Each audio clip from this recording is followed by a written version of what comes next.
Hi என் அனைவருக்கும் வணக்கம். இன்றைக்கு நம்ம அன்னபூர்ணி சிவன் இவங்களோட கதைகள் பற்றி 3வது பகுதி தான் பேச போறோம்.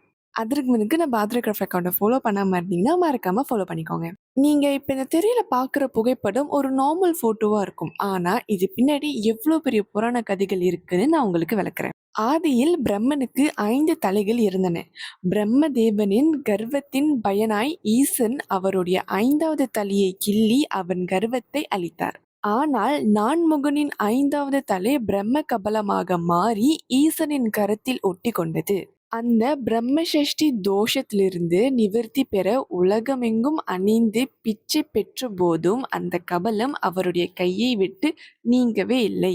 இறுதியில் காஷி அன்னபூர்ணியிடம் அன்னத்தை தானம் வாங்கியவருக்கு தான் அவர் சாபம் தொலைந்தது என்று காஷி கண்டடத்தில் குறிப்பிடப்படுகிறது. அதனால தான் இந்த புகைப்படமும், இல்ல இந்த சிலையும் வீட்ல வைக்கிறனால ஒரு பெரிய கதைகளே இருக்கு அப்படின்னு புராண கதைகள்ல சொல்லுவாங்க. உங்க எல்லாரையும் நான் அடுத்த வீடியோல சந்திக்கிறேன். நன்றி.